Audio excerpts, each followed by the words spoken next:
Здравствуйте, в эфире «7 дней», в студии Тимур Бекмурзин. Смотрите сегодня.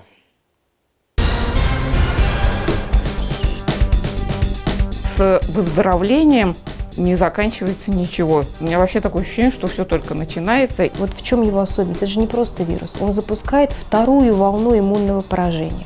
Нейроковид – новый термин и новая история болезни. Не держат. Даже месяц не сможем одеть обувь. Человеку нужна обувь, и он вынужден идти и покупать, безусловно. Ограниченные возможности и сражения в нечестной игре. Победа близко. У нас очень важный такой девиз, лозунг в нашей ассоциации «Покупай у своих». Предпринимателям просто деваться было некуда, и им пришлось выходить из той ситуации, в какой они попали. Перезагрузка 2020 или трансформация бизнеса по пандемийным правилам. Вот и прошла первая неделя последнего месяца этого года. Как никогда с большим удовольствием произношу эту фразу. Как никогда присутствует огромное желание попрощаться с 2020-м, а также в здравии, бодрости и со светлыми ожиданиями встретить Новый год. Итак, декабрь уже на дворе, а это подведение итогов года, отчеты, борьба за выполнение годовых планов, а в уходящем году сражение и за здоровье. Удивительно, чем больше времени проходит, тем больше мы понимаем, как мало нам известно о болезни, с которой, казалось бы, мы и прожили весь этот год. Конечно, с гриппом и ОРВИ COVID-19 сейчас сравнивают значительно меньше, чем в начале года. Но по-прежнему в сознании людей, еще не переживших эту болезнь, ковид – это разновидность пневмонии. Поэтому я бы хотел это пояснить, несмотря на всю сложность этого определения. Можно по-разному описать, что такое ковид, слишком уж сложная болезнь, чтобы учесть все нюансы. Но есть и вот такое описание, весьма близкое к идеальному. Прошу прощения за длинноту, цитата. COVID-19 – инфекционно опосредованное заболевание, вызываемое коронавирусом SARS-CoV-2, протекающее в различных вариантах от бессимптомного носительства вируса до терминальных состояний, характеризующееся развитием клинической картины не только острой респираторной инфекции, но и поражением легких, нервной системы, включая структуры головного мозга, желудочно-кишечного тракта, печени, почек, эндокринных органов, органов репродуктивной системы, кожи, интоксикации, ДВС синдромом, подострого течения и полиорганной недостаточностью. Конец цитаты. С этим и связаны все те проблемы с лечением, которые мы имеем до сих пор. Все слишком индивидуально. У одного откажет печень, у другого почки, у третьего случится инсульт, у четвертого инфаркт, у пятого начнутся когнитивные сложности. Все, что мы пока можем, борьба с симптомами, борьба со свертываемостью крови и тромбозами, от которых происходит большая часть всех осложнений.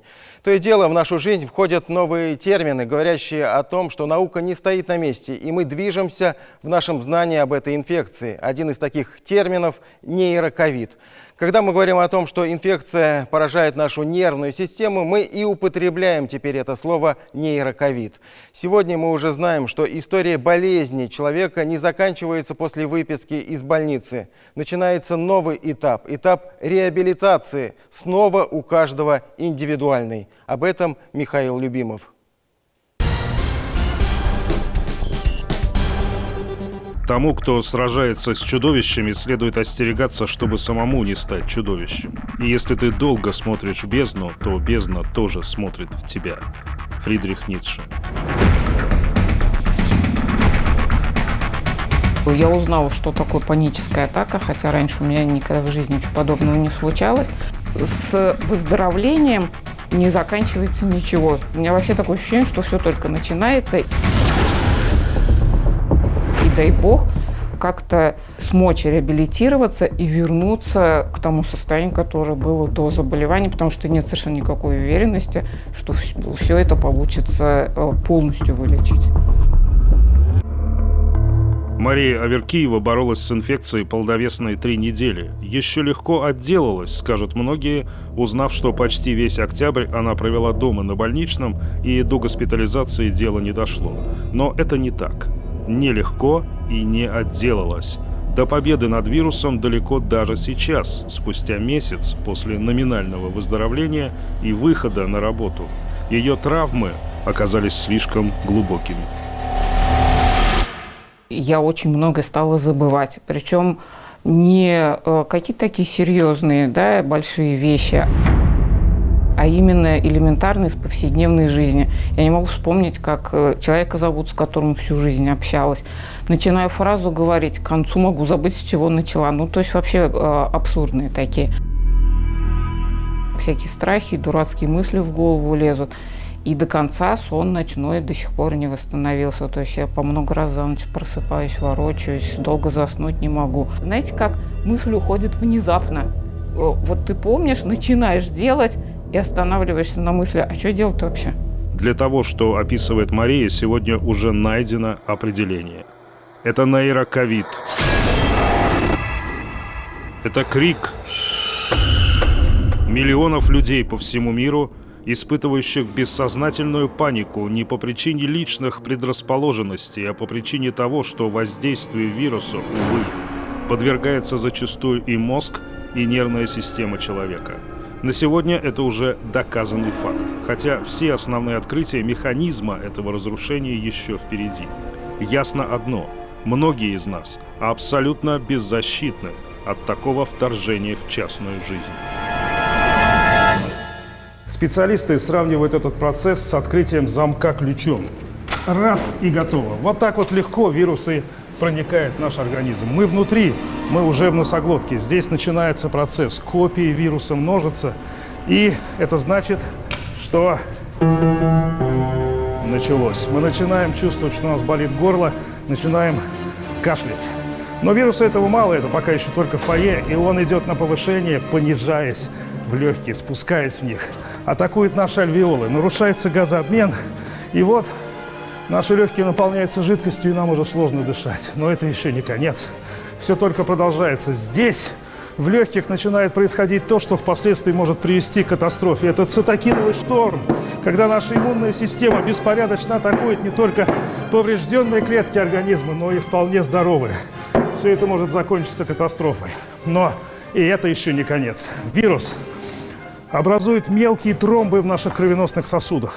Нарушается кровоснабжение наших органов. И вот начинают повреждаться все наши органы и ткани. Сердце, печень, почки, нервная система, репродуктивная даже система. Но и это еще не все.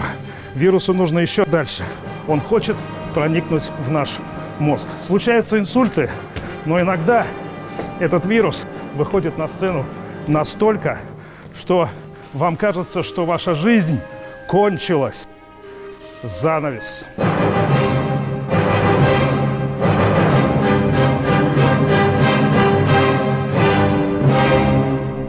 Пора познакомиться с действующими лицами на этой сцене. Ученые говорят сегодня о постковидном синдроме и даже о ковидном энцефалите мозга. Симптомы индивидуальные, но очень характерны для миллионов. Головные боли, слабость, спутанность сознания, депрессия, суицидальные мысли, плаксивость, бессонница, нарушение слуха и зрения, аритмия в том числе. Все это может говорить о том, что болезнь добралась до мозга и нервной системы. Все это так называемые вторичные воздействия вируса, которые могут проявляться как во время, так и после выздоровления. Определенное поражение центральной периферической нервной системы у этих пациентов, оно уже описано и доказано. Вот в чем его особенность? Это же не просто вирус. Он запускает вторую волну иммунного поражения. А когда мы говорим об иммунном поражении, это весь организм. Это мы называем в медицине системный процесс. Оно вот бывает непонятно, да, людям не из медицины, но врачи под словом «системный процесс» всегда подразумевают вовлечение всех органов и систем. У вас общее состояние, я вижу, что вам тяжело дается вот это все, да? Переживаете очень. Почему так происходит у вас? Сложно, да? Я даже не могу объяснить. Волнение, что ли? У этой женщины, казалось бы, пережившей инфекцию и находящейся сегодня на реабилитации и пока еще на кислороде в РКБ, скорее всего, именно то, что мы теперь называем постковидным синдромом. Подобное мы видели не раз. Что-то подобное у вас когда-то было еще? Вот, до этого? Нет, такого не Такое было. состояние вы никогда не переживали? Нет, такого не было еще. Не было. В том-то все и дело, что ни у кого в жизни подобного никогда не было. Люди сегодня задыхаются в больничных палатах не только от жидкости в легких, но и от жутких мыслей, в которых их ни в коем случае нельзя винить. Ведь потеря обоняния и головные боли – это уже повреждение мозга. И куда направится вирус дальше, не знает никто с самых первых дней болезни. Я все нормально держалась. Только вчерашний день у меня был истеричный. У меня слезы, потому что нервная система уже держалась, нервная система уже все. Дала сбой. Потому что я, в общем, не такая же истерично плакающая. Да. Нет. У вас и плаксивость тоже будет? У меня плаксивость сейчас сильнейшая. Только начинаю говорить, задыхаясь, плачу. Термин нейроковид не просто так создан. Нейроковид, конечно. Нейроковид, да, когда в самый тяжелый момент больные становятся заторможенные, теряются в ориентации, в пространстве, во времени, могут не отвечать. Но потихонечку это состояние временное, у основной массы все восстанавливается. У основной массы это восстанавливается еще здесь, в этих стенах. Да, еще в наших стенах. во время болезни. Во время болезни. То есть это 1-2 дня. Мы живем в своем теле. Мы с ним знакомы. И в этот раз я познакомилась со своим телом просто заново. Это были такие неожиданные, неприятные сюрпризы. Начинаются очень неприятные, тревожные расстройства, атаки панические. Заслуженная артистка республики Зульфия Валеева провела несколько жутких дней в инфекционной больнице еще в начале ноября. Ее история болезни также не закончилась после выхода на сцену. Напротив, на сцену вышел сам вирус. Он словно клещами держит ее с самых первых дней болезни.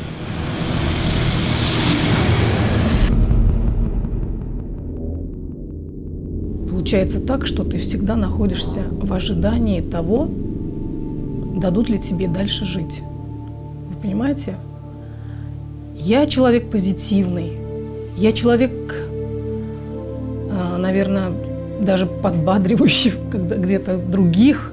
Очень сильная женщина психологически, психически.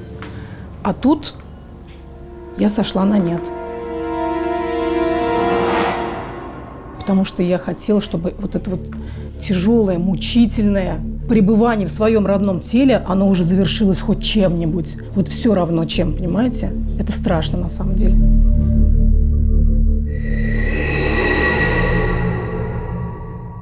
И вот знаете, когда происходит онемение конечностей, ты начинаешь себя растирать, происходит паника, у тебя уши, ты начинаешь растирать уши, чувствуешь, что у тебя затылочная часть немеет, холодеет, все уходит из тебя, как будто уходит из тебя жизнь. Просто и пытаешься себя физиологически вернуть к жизни. И происходит вот эта паника. Наверное, это соединяется вот с той самой панической атакой, когда не хватает воздуха. Вроде бы надо встать, походить, ходишь, не думаешь, надо лечь. Легла, нет, лежать невозможно, надо все-таки встать. А может быть, надо одеться и выйти куда-то, подышать свежим воздухом. И вот это вот ощущение, эти панические атаки, они длятся от 5 до 10 минут, по-моему. Ну вот когда они начинаются у людей, никогда постоянно были, да? А тут она не проходит час, 2 часа. Это невозможно выдержать, понимаете? Это очень сложно.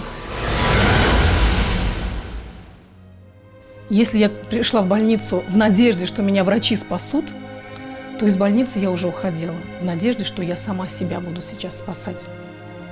Приду домой и буду думать, что мне делать со своей жизнью, со своим телом, со своими мыслями, со своими страхами.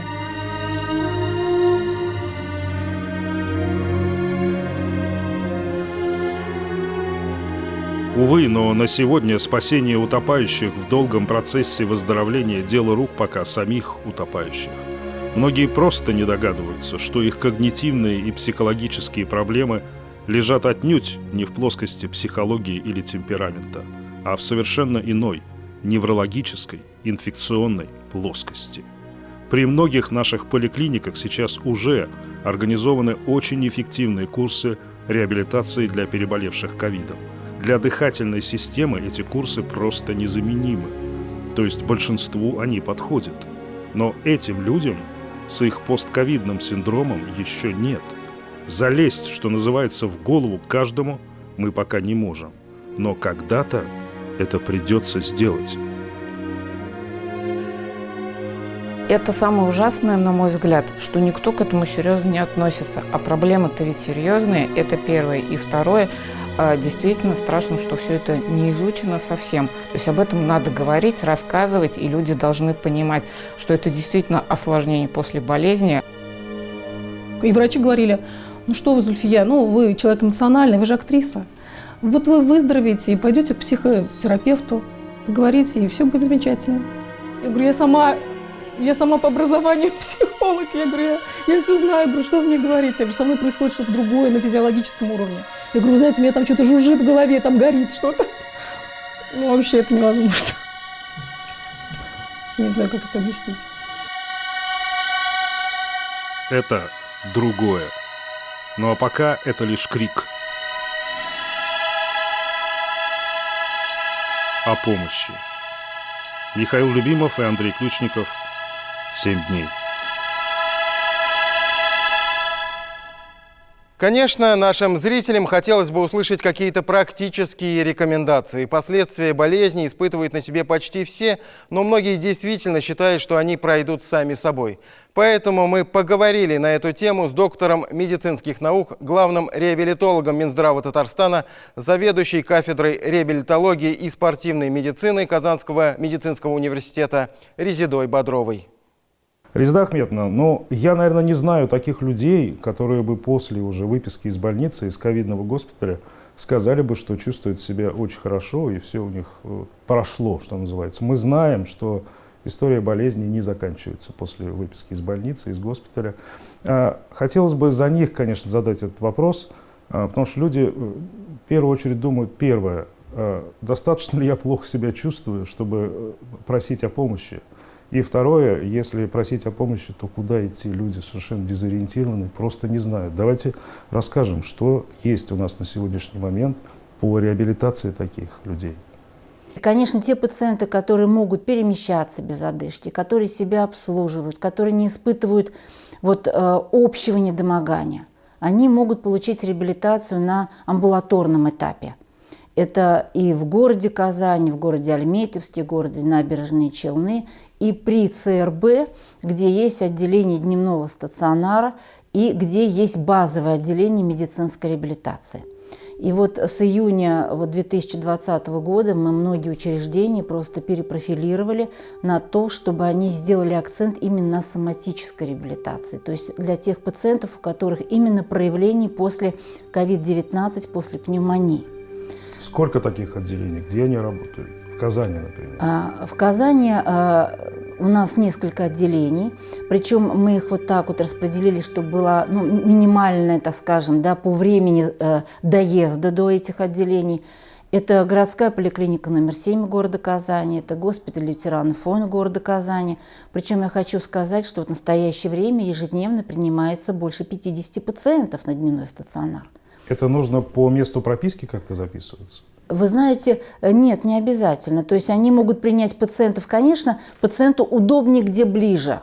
Поэтому если ему неудобно ездить, например, на именно в эти учреждения, то есть, например, на улицу, соответственно, Исаева, они могут получить лечение, например, на базе городской поликлиники номер 21 города Казани, то есть находящейся на Зорге. Там тоже есть отделение соматической реабилитации. Это нужно по рекомендации врача делать? Да. То есть нужна какая-то бумага, с которой надо прийти в эту поликлинику? Пациент, который выписывается из госпиталя, я имею в виду из временного инфекционного госпиталя, и если в течение 14 дней пребывания его дома, когда он выполняет обычную свою привычную, в общем-то, нагрузку в домашних условиях, его продолжают беспокоить определенные жалобы, он обращается к участковому терапевту, он ему выписывает направление. И здесь очень важно, если пациент проживает в Азино, то можно получить такое лечение, если мы говорим, например, о комплексе упражнений, или о физиотерапии, или о массаже. Тогда можно ему получить лечение в своей же поликлинике, где есть кабинеты физиотерапии, лечебной физкультуры и массажа. А поликлиникам сейчас до этого, да? Потому что очень сложно себе представить. режим, которым сейчас работает поликлиника? Абсолютно согласна. Действительно, очень напряженная ситуация в работе, очень большая нагрузка. Но в поликлиниках есть профиль дневного стационара и профиль есть терапия. И вот если по профилю терапии пациент обращается по поводу остаточных явлений, которые беспокоят после ковида, то можно также в рамках физиотерапии, ЛФК и массажа получить минимальный объем мероприятий по месту жительства. Если же все же беспокоит общая симптоматика, нужна консультация психолога, тогда мы все-таки рекомендовали обращаться в профильное учреждение. Мы упомянули с вами про психологическую помощь. Что есть по этому направлению? Потому что действительно много очень людей, которые страдают этим. Страдают, винят себя, думают, что в них все дело, не знают, лечится ли это, надо ли это лечить. И хотя бы какие-то, я не знаю, психотерапевты, может быть, есть. И, может быть, они даже есть какие-то бесплатные. Ничего не известно людям об этом.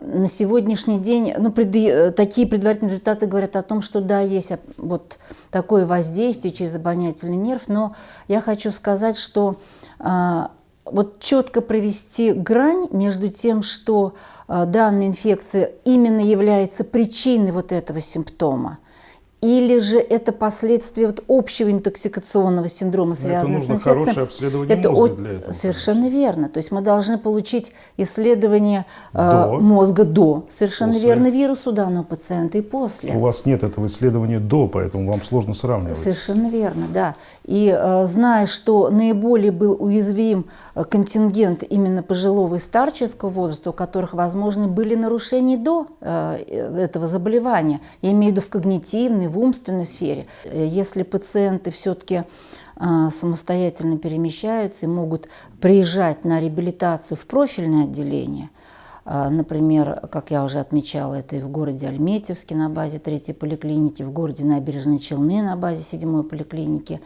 на базе, соответственно, госпиталя ветеранов войн города Казани, 7-й поликлиники города Казани. Там, конечно, в команде присутствуют клинические психологи. И они проводят групповые занятия.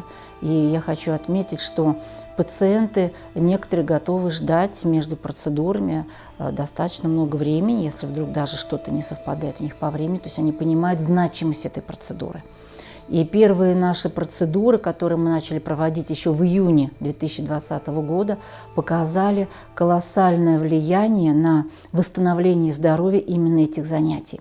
Еще раз закрепим, что может человек сделать и что он должен, по-вашему, сделать. Значит, если я чувствую, что мне нужна помощь, я должен не стесняться за этой помощью обращаться, я должен требовать ее, как минимум, от своей поликлиники, куда я прикреплен. Хотя бы заявить о себе так, для начала. Совершенно верно.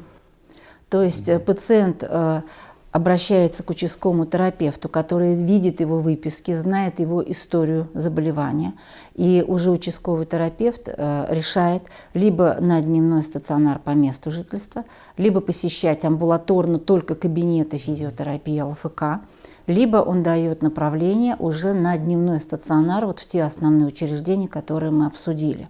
Ни в коем случае нельзя ждать, что само собой все пройдет. Резеда Ахметовна, спасибо вам большое за это очень полезное, я думаю, интервью. Знаете, как у немцев есть такая пословица, никогда не знаешь, что делать, но сделай первый шаг, и дорога сама перед тобой откроется. Мне кажется, мы с вами сейчас помогли людям очень многим сделать этот первый шаг. Спасибо большое. Спасибо. Всего доброго. Не знаю, насколько корректно сравнивать, но я сделаю это. Задумывались ли вы о том, что мы в этом пандемийном году каждый на себе испытал хотя бы частично проблемы людей с ограниченными возможностями? От невозможности покинуть квартиру из-за ограничительных мер до битвы за здоровье, лекарства, койки, внимание врачей, ожидания неких субсидий, выплат. Я прекрасно помню, как многие просто взвыли в первые дни самоизоляции. И сегодня нам намного ближе и понятнее этот термин «доступная среда». Декада инвалидов традиционно проводится в начале декабря. Международный день инвалида, 3 декабря. Еще один повод задуматься над насущными для этой категории людей проблемами. Что сегодня мешает им наслаждаться жизнью, чего не хватает? Касается ли это той самой доступной среды или проблем с трудоустройством, или покупкой необходимого оборудования, протезов, памперсов?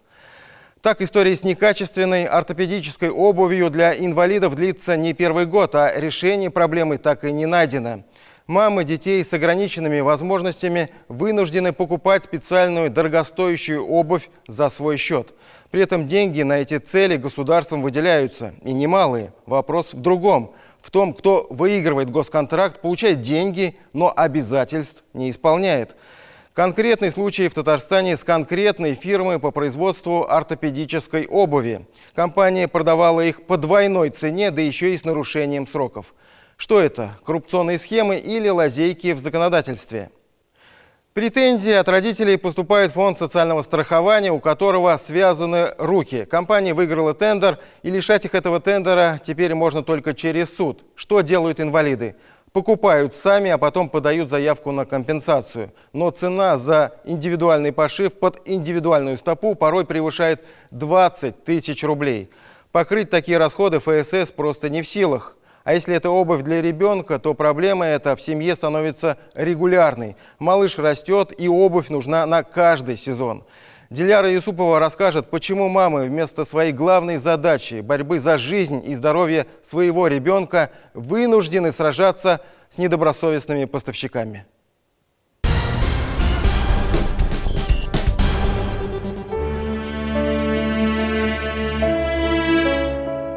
Эти мамы сделаны из какого-то особо прочного материала, из которого может состоять женщина, пытающаяся сделать из своего особенного ребенка обыкновенного.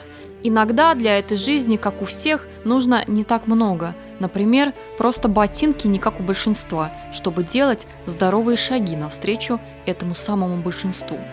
Видите, сгибается, видите, вот это все ему тяжело, и не должно сгибаться, должен был стоять обувь. У сына Наили Рамазана очень редкий диагноз. Таких детей всего 3 в Татарстане. Мальчику 15, он уже перенес кучу операций. Сейчас ему восстанавливают пальцы в клинике Санкт-Петербурга. Необходима операция на челюсть. И еще много мелких нюансов, которые стоят больших денег. Мама подумала, что государство поможет ей хотя бы с обувью, но не тут-то было. Не держат. Даже месяц не сможем одеть обувь.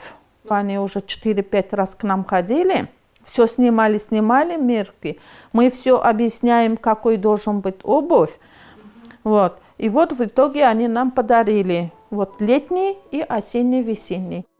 Она решила бороться, и это стоило ей нескольких месяцев уговоров, напряжения и ожидания. Свою положенную обувь именно по стопе Рамазана они получили. И, кстати, благодаря вот этой женщине. Эта война за правильные ботинки началась именно с нее и до сих пор продолжается. Начали шить в марте, дошили в августе. Они переделывали эту обувь, наверное, раз 6. История про ортопедические ботинки, сшита белыми нитками, тянется давно и никак не меняется. Фонд социального страхования работает с тем, что есть. с ООО «Радуга» – компании с радужным названием и нерадужными перспективами. Именно они из раза в раз выигрывают тендер на поставку ортопедической обуви, потому что именно они на торгах заявляют самую низкую цену – 3000 рублей. Чтобы понять, как на самом деле должна выглядеть качественная ортопедическая обувь, мы приехали на Казанское протезно-ортопедическое предприятие. Это, кстати, единственный в Татарстане завод, который выполняет такие сложные изделия. И вот что мы видим. Производство стоит. Тут давно ничего не происходит, а все почему? Все потому, что лучшая в республике компания никогда не выигрывает госконтрактов. Почему, объясняется просто. На предприятии подчеркивают, взяться за эту работу они не имеют права по совести. Сделать за копейки качественную обувь не возьмутся. Стартовая цена правильных ботинок начинается с 12 тысяч рублей. Высокий жесткий задник, например, или корсет, который максимально фиксирует голеностоп. Также может наличие съемной стельки. Ну, что касается профилактической обуви, она очень красивая, конечно, но поскольку она несет другую несколько функцию, то есть она способствует формированию здоровой стопы, и она может ограничить только наличием небольшого супинатора. Получается, что за 3000 рублей это только профилактическая обувь. Пациентам со сложной деформацией стопы она попросту не подходит. Более того, может быть и опасной. Это знают врачи, это знают и мамы. Приходится заказывать обувь самим, а затем получать компенсацию от ФСС, который, конечно, не возместит затраты полностью. Для примера, я своему ребенку привозила обувь из Москвы, которая стоит 26 500, одна пара. Плюс это дорога в Москву, проживание в Москве 3 дня, как пока это все замеры. То есть она выходит под 40 000. Понятно, что такую сумму выкладывать каждый раз при компенсации в 16 000 это неподъемная сумма для семьи. Это безвыходная где-то ситуация. Этот 44-й федеральный закон о госзакупках и публичных тендерах, который по сути призван искоренить коррупцию, с другой стороны, вообще не оставляет никакого выбора. Фонд социального страхования о проблеме знает, но сделать ничего не может. Лишить компанию их права теперь можно только через суд. Чем сейчас ФСС и занимается. Они намерены исключить фирму из реестра качественных поставщиков. Дело сейчас рассматривает Самарский арбитражный суд. Родители, то есть, в основном это мама занимается этими вопросами, они подписывают акты. А потом говорят, что мы пришли, допустим, получать обувь, и нам сказали, берите это, или иначе там вообще ничего не получите. То есть я бы хотел отметить, и очень важно, и призываю всех мам, ни в коем случае не соглашаться в том случае, если их что-то не устраивает. То есть ортопедическая обувь, сложная ортопедическая обувь является изделием индивидуального пошива. Стоимость, конечно, она несоизмерима с тем, что он может вернуть, потому что возврат, компенсация идет по средней стоимости из сыгранного конкурса. И поэтому эта разница, конечно, но человеку нужна обувь, и он вынужден идти и покупать, безусловно. И здесь, конечно, и помогают и близкие, и родные, но не у всех такие возможности есть. Не все так просто и по другим пунктам. Коляски, слуховые аппараты, средства для реабилитации регулярно закупают и выдают, говорят в фонде страхования. Но зачастую качество тех средств оставляет желать лучшего. А для тех, кто уже готов выйти во взрослую жизнь, появляются новые горизонты вопросов. Куда и как? Меня увидели справку розовую и сказали, что извините, инвалидов мы не берем. У меня было направление из Пиржтруда. Я сказал, вот у меня направление к вам. Он говорит, мы вам помочь не можем. Это отсутствие диалога, это незнание, что ли, этих детей. Вообще мы за диалог, всегда за диалог. Мы понимаем, что любое решение любых проблем, это надо сесть, надо подумать, надо найти какие-то подходы, надо учесть интересы той стороны и этих детей. Диляра Юсупова, Татьяна Тимошенко, Роман Безменов, Андрей Ключников и Андрей Мохов. 7 дней.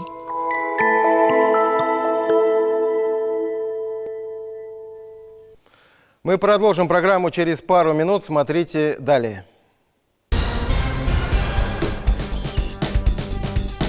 У нас очень важный такой девиз, лозунг в нашей ассоциации «Покупай у своих». Предпринимателям просто деваться было некуда, и им пришлось выходить из той ситуации, в какой они попали. Перезагрузка 2020 или трансформация бизнеса по пандемийным правилам. В понедельник Рустам Минниханов провел заседание наблюдательного совета особой экономической зоны «Иннополис». Утвердили 9 новых резидентов IT-града. Также президент провел совещание по перспективной комплексной застройке города высоких технологий. Завершился 8-й республиканский телевизионный фестиваль творчества работающей молодежи «Наше время Безназаман». За год он собрал 800 участников и был посвящен столетию ТССР и 75-летию Победы. Напомню, фестиваль проходит под патронажем президента Татарстана. Во вторник Рустам Минниханов открыл молодежный форум «Наш Татарстан. Территория возможностей». Накануне Международного дня инвалидов Рустам Минниханов посетил реабилитационный центр «Сила в детях» и вручил благотворительному фонду подарочный сертификат на приобретение оборудования. Дети, в свою очередь, написали президенту республики свои пожелания. Президент Татарстана встретился с председателем правления Всемирного совета мусульманских сообществ Али Рашид Аль-Нуами. На встрече было подчеркнуто, в сфере мусульманского образования в Татарстане уделяется большое внимание. Также состоялась встреча с чрезвычайным и полномочным послом Узбекистана в России Батиржоном Асадовым. Обсуждалось сотрудничество между Татарстаном и Узбекистаном. Премьер-министр Татарстана Алексей Песошин в четверг провел совещание по вопросам развития государственно-частного партнерства. Это одно из перспективных направлений для привлечения инвестиций и снижения государственных расходов. Сэкономленные средства могут пойти на решение социальных вопросов. В тот же день в Москве Рустам Минниханов наградил медалями столетия ТССР московских татар, которые внесли свой вклад в продвижение Татарстана в экономической и культурной сферах. В Москве обсудили план развития университета «Иннополис». Рустам Минниханов принял участие в заседании наблюдательного совета вуза. Совещание провел Дмитрий Чернышенко. Председателем Федерации профсоюзов Татарстана на новый срок избрана Елена Кузьмичева. Такое решение приняли на 28-й отчетно-выборной конференции организации. В ней приняли участие Рустам Минниханов и председатель Федерации независимых профсоюзов России Михаил Шмаков. В пятницу президент республики провел совещание по организации в 2025 году в Казани чемпионата по водным видам спорта. В режиме видеосвязи участие во встрече приняли министр спорта России Олег Матыцын и исполнительный директор Международной федерации плавания Корнель Маркулеско. Обсудили подготовку спортивных объектов, размещение спортсменов и делегаций, обеспечение безопасности турнира. В условиях ограничений на проведение массовых мероприятий в закрытых помещениях следует активизировать работу на открытых площадках. Об этом заявил президент Татарстана Рустам Минниханов на республиканском совещании в Доме правительства. Было подчеркнуто, что необходимо подготовить площадки для проведения новогодних праздничных мероприятий, культурных и спортивных событий. Премьер-министр республики Алексей Песошин проинспектировал сельскохозяйственные ярмарки в Авиастроительном и Кировском районах Казани. Председатель Госсовета республики Фарид Мухаммедшин посетил ярмарку в Новосавиновском районе, отметив, что система их проведения четко отлажена. Накануне, в День волонтера, президент Татарстана встретился с активистами волонтерских организаций. Добровольцев сейчас в республике почти 63 тысячи человек. В период пандемии и ограничений добровольческое движение получило новый импульс развития. Рустам Минниханов вручил волонтерам памятные медали президента Российской Федерации и благодарности президента Татарстана. В Казани состоялось открытие Музея истории старообрядчества. Одними из первых новый музей посетили президент республики Рустам Минниханов и митрополит Московский всея Руси Русской Православной Старообрядческой Церкви Корнилий.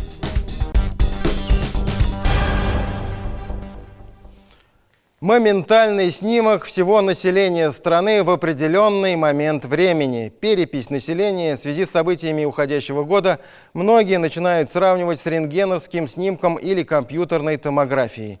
Важнейшая государственная задача – узнать, скажем так, состояние здоровья страны, спрогнозировать социально-экономические и демографические процессы. Это определение жизненной стратегии страны. Поэтому важно знать реальное положение дел. На этой неделе наша съемочная группа встретилась с татарами, проживающими в Республике Башкортостан. Многие из них говорят о том, что подготовка к всероссийской переписи уже идет и идет очень активно. Особенно, что касается вопросов национального состава населения. Проходят встречи с жителями, где раздаются книги и буклеты, в которых размещена информация об историческом прошлом народов, заселявших северо-западные регионы Башкортостана. Согласно данным неких экспертов, население в 20 районах, граничащих с Татарстаном, где во все времена проживало татарское население, в этих самых материалах имеет башкирское происхождение. И вновь меня охватило чувство дежавю. Кажется, что такое мы уже проходили. Перепись от слова «переписать», но в этом случае историю. Репортаж Эльзиры Юзаевой.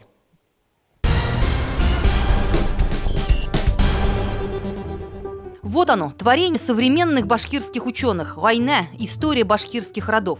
Историческая книга, которую таковой назвать можно с натяжкой, опубликована была еще в 2012 году. Но этот дебютный роман вмиг стал бестселлером по масштабности своего влияния. Здесь досконально описано историческое происхождение всех сел от Волги до Урала и родословная татарского народа, но имеющая явное башкирское начало. На сбор этой информации, которая уместилась аж в 47 томов, авторы не пожалели ни времени, ни значительных средств. Каждое издание этой исторической новеллы вышло многотысячным тиражом. Дорогостоящее учебное пособие распространяется бесплатно, позволяя каждому оставшемуся еще татарину по паспорту, но башкиру, якобы уже по крови, узнать свою родословную до 7-го колена. Мен şu kitap çıkardım, o 37 kamaz. 3 tonnalı 37 kamazga barıp çıkar. Ben ağırlığını ölçedim de. Evet. Mine şuşu kitaplar bile tutardılar bütün Başkırtistan'ı hem Tatarstan'ın Minzele, Linnagorsk, Müslim, Aktanış, Aznakay, mine şu rayona, 6 rayonuna Elmet, Başkırt deb yazılgan Tatar avullarının tarixini bilesin kilse, ашып карыйсың шул 5-нче ревизияны. Чөнки аңарчысы бер җирдә дә язылмаган. Татарстан да бу эшне алып бармады моңарча. Бу безнең зур минус. Нурмухамат Абый – историк по образованию, один из создателей первой татарской гимназии в Белебеевском районе Башкортостана. Когда-то даже поплатился своей директорской карьерой, говорят, из-за своей неудобной и неугодной правды об истории своего татарского народа. По его словам, башкирские ученые в своей исторической летописи не открыли ничего нового, а лишь выдали за истину переписные данные пятой ревизии, прошедшей в царской России в 1795 году, где и был впервые зафиксирован термин «башкирцы». Но первая перепись состоялась намного раньше, в 1719 году. И вот по данным первой ревизии на территории от Волги до Урала не было ни одного башкирского поселения. Вот он документ, где черным по белому указано, что в этих селах проживали в основной массе служивые татары и черемесы. Название «башкирец» появилось намного позже и означало не национальность башкиры, а башкирцы – принадлежность определенному сословию. Но эта игра слов через 4 века помогла написать новую историю. После присоединения этой территории к русскому государству, российское государство их стало именовать башкирами, как сословно привилегированное население, чтобы отличать подданных. То есть подданные – это башкиры, а те, которые дикие – это казахские жузы, калмыки там и другие. То есть здесь было четкое разделение. Бунда күпмегенә карасаң да, яшәшные татары, яшәшные черемисы, служилые татары, служилые мишреки и так далее. Но бер башкорт дигәндә юк. Менә минем туган авылым 47% башкорт дип язылган. Әмма без тире башкорт кешесен күрдек 1960 елларда безнең авылга берәү килеп керде, йортка керде бер хатынга. Менә без шунда башкорт кешесен күрдек. Аларның бит антропологический тип бөтенләй икенче, безгә ошаш түгел алар. Әмма кызганычка каршы без барыбыз да башкорт дип исәпләнәбез бүгенге көндә. Неужели вот так легким движением руки научная область из истории и этнографии становится инструментом политической и пропагандистской борьбы? И что самое печальное, в пылу этой полемики наука уходит на второй план. Вот так, на бумаге, можно легко перечеркнуть всю историю татарского народа, исконно проживающего в северо-западных районах Республики Башкортостан. Это практически треть территории, куда входят свыше 20 районов, граничащих с Татарстаном. Татары Башкирии в школах всегда изучали родной татарский язык. Язык, на котором испокон веков говорит население этой территории. Однако в последние годы некоторая часть башкирской интеллигенции призывает признать этот язык северо-западным диалектом башкирского языка. В этом случае, если такой проект станет возможным, то он якобы сможет поспособствовать народу вернуть свои исторические корни и войти в лоно своей башкирской идентичности.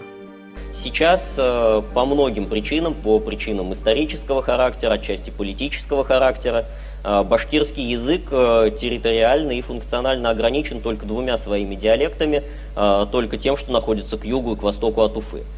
Тех, кто говорит на северо-западном диалекте башкирского языка, все еще принято не считать башкирами. Нужна не только общественная воля, но и воля политическая. То есть нужно решать этот вопрос, нужно решать вопрос о том, какой язык в качестве родного преподается в северных и в западных районах Башкортостана. В качестве родного там массово идет и дальше будет набирать обороты татарский, а татарский язык – это как язык обучения в школах для людей с башкирским происхождением, это путь в татарскую идентичность. Где гарантия, кем я теперь записан? Я даже не знаю, кем я записан. Но, скорее всего, башкирином, потому что политика такая была – увеличить количество башкир за счет татарского населения. Это же мы прекрасно знаем, Башкирии первое место занимали русские, второе место занимали татары, потом уже башкиры. Я не хочу умалить там значимость башкир. Да, башкирская автономия, хорошо, да. Но почему за счет меня? Казалось бы, какая разница, кто ты, башкир или татарин? Два народа, которые, по мнению ученых, являются феноменальным явлением. У нас так много схожего и так много общего. Одна религия, схожая культура и обычаи. Один на двоих сабантуй, чак-чак, баурсак, эшпышмак на столах. Но в этом и есть коварство обстоятельств. Размытые различия приводят к безразличию, когда татары в угоду моде или идеологии с легкостью переходят от одного стана к другому. Һәм кеше шуңарга аптырап ышана инде, ну булган инде, бабаларыбыз башкорт дип, бүген татар дип йөрсәм дә дип мескен. Чөнки гыйлемсезлек ул, менә Гегельнең бик матур сүзе бар. Невежда не свободна, ибо она всегда рискует стать жертвой обмана. У нас есть план, но без помощи Татарстана, без правительства Татарстана мы не сможем это осилить. Сегодня все прекрасно знают, у кого финансы, у кого административный рычаг, тот и на коне. Сейчас идет насаждение, там книги издают, гонцы там живут, бегают, все это все есть. Но в ответ мы ничего же не... Ну, мы делаем, ну, что нас таких вот активных, раз-два я общался. Но в основном народ, значит, пассивный? Народ очень инертный, очень. Это у меня даже зло берет. Мне иногда хочется руки опустить и сказать, зачем я трачу свое время, свою жизнь на вас, когда у меня есть внучка, когда у меня есть дети, мои сыновья. Но нет, как их разбудить, я не знаю. Это уже от человека зависит. Но каково наше самосознание? Как мы доходим до понимания нашей сути? Значит, с народом работать надо, объяснять, разъяснять, где твои корни. Но ни один политтехнолог не определит твою идентичность, если в тебе до сих пор говорит зов предков. Эльзира Юзаева и Роман Безменов. 7 дней. Продолжаем программу «7 дней». Я сейчас поймал себя на одной любопытной мысли. Посмотрите, эта пандемия внесла большую сумятицу и неопределенность в нашу повседневную жизнь. При этом мы все больше говорим о ней, об этой эпидемии коронавируса, как о каком-то постоянно сопутствующем факторе. Можно сказать, привыкаем к ней. И к маскам привыкаем, и к другим ограничениям. И на ум сразу приходит небезызвестная фраза незабвенного Виктора Степановича Черномырдина, во времена которого, конечно, не было никакой пандемии, но он, как вы помните, как-то сказал: «Никогда такого не было, и вот опять». Понятно, что, с одной стороны, пандемия спровоцировала проблемы в экономике, особенно в энергетическом секторе, в сфере услуг, но, с другой, она дала новый импульс для развития того же бизнеса в сфере информационных технологий и позволила обществу объединиться, проявить свои лучшие качества. Резюмируя, можно назвать пандемию большой перезагрузкой для всех нас и особенно малого бизнеса, вне зависимости от рода деятельности. Как ее переживают предприниматели, какие новые возможности перед ними открываются, как они ими пользуются, об этом в нашем репортаже.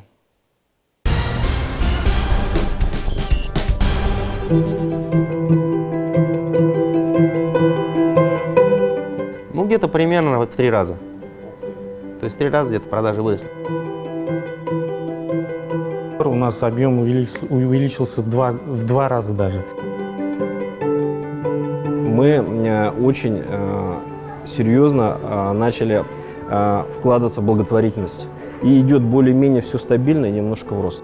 У каждого из этих предпринимателей своя формула успеха, своя модель бизнеса, свои секреты. Однако есть и общее, то, что их объединяет. А вы, наверное, и сами догадались. В период пандемии, когда другие закрывались, они запускали проекты. Когда терпели крах, они становились сильнее. Когда другие упали, они не просто встали, а побежали, помчались вперед. Как им это удалось? Ресторатора Равиля Фазлыева, конечно, нельзя назвать начинающим предпринимателем. За плечами 15-летний опыт работы в общепите и больше 2 десятков проектов. Больше половины из них были либо убыточными, либо с нулевой рентабельностью. Все круто изменилось, когда Равиль перешел в формат халяли и полностью отказался от алкоголя. Вообще-то вам маски, наверное.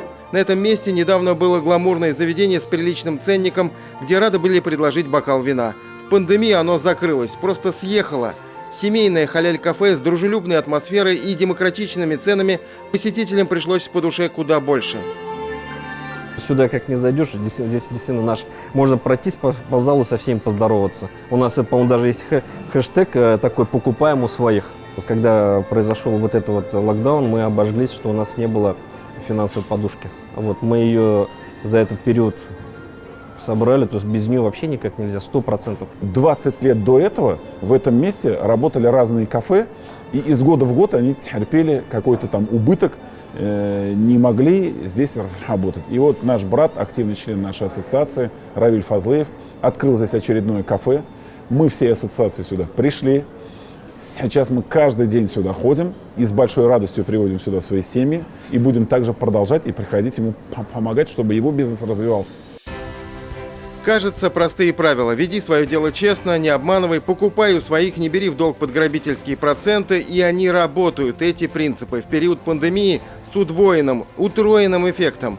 Предприниматели делятся неожиданными открытиями. Хорошо идут не только форматы для экономных покупателей, но и товары с повышенным качеством. Здесь, в принципе, у нас пробка французская, стекло у нас очень прочное, качественное, то есть мы на этом не экономим. Мы как раз вот перед пандемией очень много встреч провели с представителями других стран, особенно стран арабского мира, и очень много желающих было именно наш продукт начинать, то есть развивать в своих странах у них. Вся проблема, что нас в мире плохо знают. Это действительно так. Усилия прилагаются большие, но в любом случае бизнесмены мусульманские друг от друга знают очень мало. Да даже бизнесмены из Челнов мусульманские очень плохо знают бизнесменов из Казани и наоборот. Вот эту продукцию, вот эту тапочки, заказывают в острове Мальта. Знаете почему? Потому что, оказывается, у них гранитные полы, и им холодно ходить. Чтобы добиться успеха, иногда важно перевернуть привычное восприятие действительности и развенчать мифы. Один из них гласит: на глобальном рынке предпринимателю из Кукмара с его продукцией и ценами ничего не светит. Там правит балом Китай с его минимальными затратами на производство ширпотреба. А на премиум рынок просто не пробиться. Алмаз Габидуллин своим примером разрушает стереотипы. Его пропуском на мировой рынок стал интернет. Говорит, Marketplace открыл совершенно иначе горизонты бизнеса. Marketplace не имеет значения, узнаваем ты, не узнаваем. То есть ты можешь наряду с крупными европейскими, мировыми брендами стоять на одной полке. Представьте, вас поставили в торговое место, где мимо вас проходит, грубо говоря, 8 миллионов человек. И неужели из 8 миллионов человек ваш товар кого-то не заинтересует и не купит его? Электронная коммерция сегодня самый динамично развивающийся бизнес. Пандемия не только не стала барьером для роста, напротив, дала дополнительный толчок. Причем темпы роста поражают. Цифры привел Рустам Минниханов на последней встрече с предпринимателями в торгово-промышленной палате. За период режима самоизоляции зафиксирован рост количества татарстанских продавцов на этих площадках в 10 раз. Предпринимателям просто деваться было некуда, и им пришлось выходить из той ситуации, в какой они попали. А так как все было закрыто, и визуально реализовывать товар было и услуги было невозможно, поэтому многие как раз усилилось это направление. Пандемия не только обострила проблемы, больнее всего ударив по общепиту и сфере услуг, она проявила и слабые стороны нашего бизнеса. Выяснилось, что профессионально доставкой еды из ресторанов мало кто занимался. Когда в карантин это стало чуть ли не единственным способом для заработка, владельцы общепита обратились за помощью к известным федеральным агрегаторам. Те согласились помочь, но за определенный процент с каждого заказа.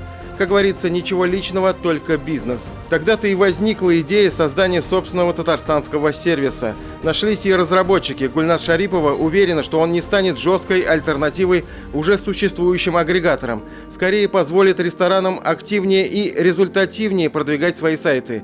Для клиентов же сервис станет удобной платформой для взаимодействия с заведениями общепита. Причем специально закачивать какие-то приложения не придется. Сидишь ты в соцсетях, увидел красивые блюда в ресторане, и здесь ты можешь сделать заказ этого блюда. Не отходя никуда, не звоня в АТС ресторана, то есть колл-центр ресторана, не переходя на какие-то приложения или сайты, или в агрегаторе его не ища. Вот здесь ты в соцсетях, в Инстаграме увидел красивое блюдо, которое тебе понравилось, и ты такой: о, круто, я хочу его сейчас заказать. Вот это мобильное устройство, особенно в период пандемии, заметно облегчило жизнь нам всем. Через него можно заказать еду, такси, различные билеты на самолет, ЖД-транспорт. Но и, кстати, вот еще одна разработка, которая появилась как раз-таки в бизнес-инкубаторе IT-парка, позволяет сделать взаимодействие с медицинскими учреждениями и, что важно, аптеками максимально комфортным и удобным. Как это работает, рассказывает и показывает сам автор проекта, руководитель компании резидента бизнес-инкубатора IT-парка Динар Аитов. Проще говоря, сервис Главмед должен объединить клиники, пациентов и аптеки в одном приложении. Приложение выполняет все необходимые функции, получает результаты анализов, получает назначения. Эти назначения могут отправляться в аптеки. Можем с аптек получать результат, какие лекарства есть, по какой стоимости, в каких объемах и так далее. Если татарстанский бизнес поймает эту цифровую волну, он сможет не только проскочить пандемию, которая рано или поздно уйдет, но и заметно укрепить свои позиции на мировых рынках.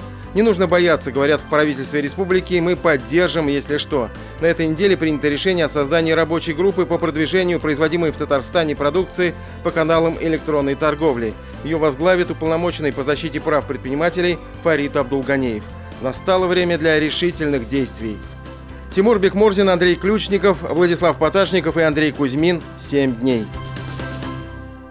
Карантинные меры из-за пандемии, которые нанесли урон малому и среднему бизнесу, продолжают отзываться эхом для многих предпринимателей. И несмотря на масштабные меры поддержки, решить, казалось бы, самую простую проблему бизнес до сих пор не может. Это долги за вывоз мусора, которого нет и не было. Но счет за него вполне реальный. Рестораторы и ательеры Казани, которые были закрыты на карантин, а значит не производили никаких отходов, теперь пытаются добиться перерасчета. Они предлагают начислять им плату за мусор не по нормативу, а за фактически накопленный объем. Однако региональный оператор с этим не согласен, мол, договор подписан, а в нем четко сказано плата по тарифу, а если в данном случае это плата за воздух, пусть будет так. Этот вечный спор, является ли та самая пресловутая плата за воздух такой уж нелепой в наше время. Допустим, абонентская плата за мобильную связь, которая является фиксированной. Мы все привыкли к тому, что счет от сотового оператора обязательно придет, даже если вы не пользовались сим-картой все это время. Однако есть одна маленькая, но большая разница. Договор всегда можно расторгнуть или, в конце концов, поменять тариф. В случае с региональным оператором по вывозу ТБО такого выбора нет. Управляющая компания по ЖКХ является абсолютным монополистом на этом рынке. Предприниматели, впрочем, не готовы выбрасывать деньги за мусор, а готовы бороться. В дело вмешалась антимонопольная служба. Диляра Юсупова продолжит. В России есть такое понятие «плата за воздух». Оно всегда означает что-то абсурдное или дикое. Такое же, как, например, плата за солнечный свет или, к примеру, плата за снег, по которому мы ходим. В нашем материале это выражение приобретает еще более искаженную и нелепую форму. Плата за воздух превращается в плату за воздух, которого нет.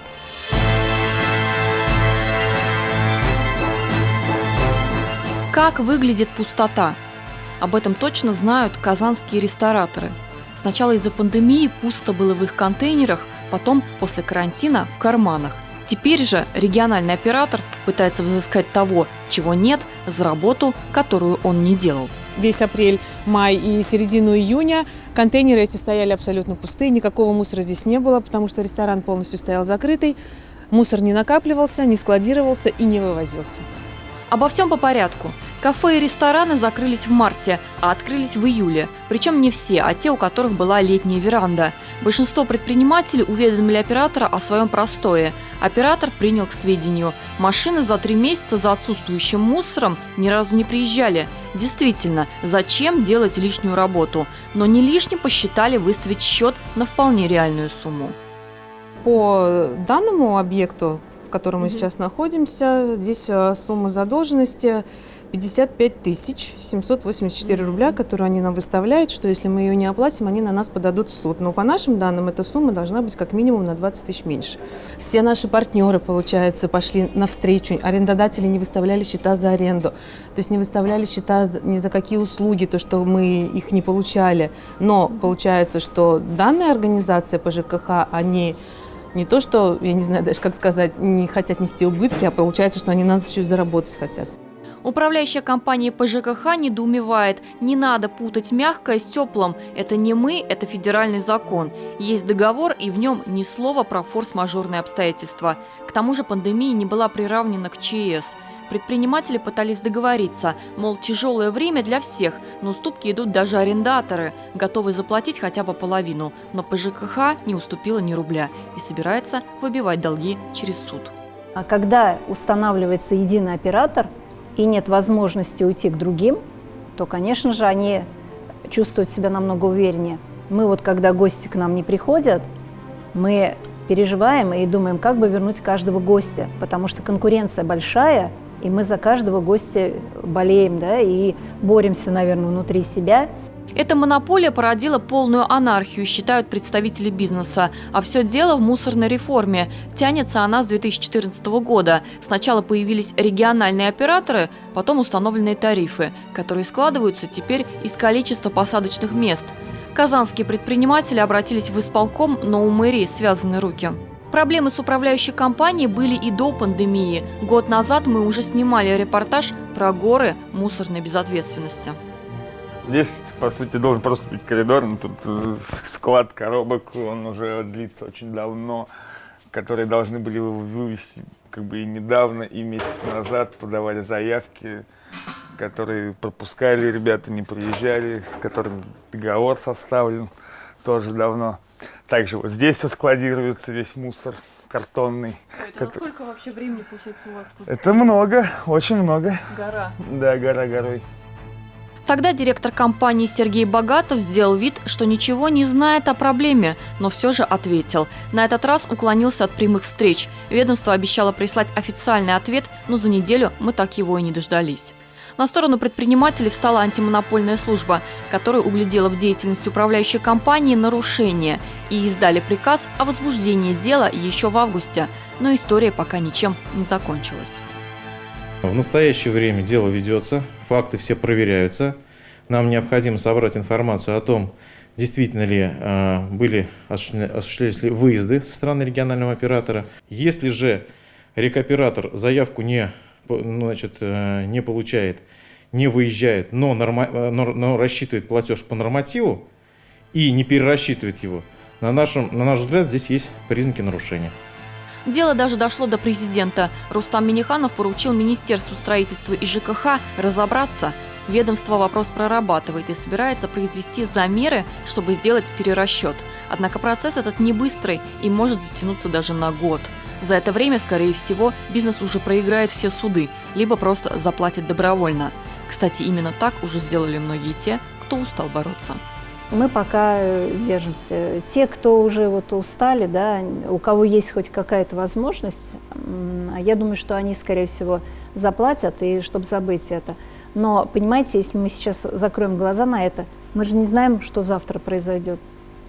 У нас сейчас вообще ситуация непредсказуема, а дальше еще большие долги мы накопим. Вот сейчас тоже спад, а у нас опять по нормативам идет расчет. Можно ли назвать эту плату за воздух такой уж абсурдной? Мы все привыкли к тому, что зачастую платим за вещи или услуги, которыми не пользуемся. А в сфере коммунальных платежей такие графы, как антенна, радиоточка или прочие расходы, вообще норма. Но если отвечать на вопрос, как выглядит эта пустота, вот так и выглядит. Кризисное время, которое должно объединять, почему-то разобщает. И как ее заполнить, если внутри она же? Диляра Исупова, Роман Безменов, Андрей Ключников, 7 дней.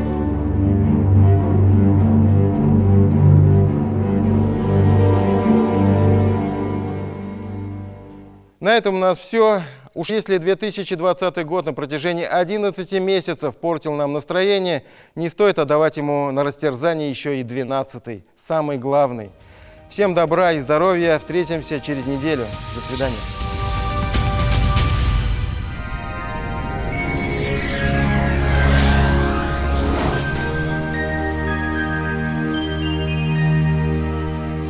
В студии София Егорова. Здравствуйте! Вторая неделя зимы заметных сюрпризов не принесет. Об этом поговорим прямо сейчас. По данным сервиса Яндекс.Погода, на северо-востоке Татарстана, в Набережных Челнах, Нижнекамске и Елабуге в понедельник будет прохладно до -13. Солнце выйдет из-за туч и будет радовать. Ближе к пятницу снова набегут облака, и к воскресенью прогнозируется снег и до -7. На юго-востоке Татарстана, в Бугульме, Бавлаха и Азнакаево с понедельника и вплоть до субботы солнце будет светить очень ярко. С столбики термометров будут колебаться от минус 10 до минус 13. К выходным чуть теплее, минус 9, и, возможно, пойдет снег. В центральных районах республики понедельник встретит жителей ясным небом до минус 11. Во вторник, среду и четверг будет переменная облачность, и к субботе небо окончательно заволочет облаками, и пойдет снег. На юго-западе республики начало недели морозное и солнечное, до минус 14. В четверг будет пасмурно, минус 12, на выходные аналогичная картина. На северо-западе республики, а также в Казани, почти вся неделя ожидается солнечной, минус 11-12 градусов днем. К выходным прогнозируются осадки и потепление до минус 6. Более подробный прогноз погоды смотрите ежедневно на ТНВ. До свидания!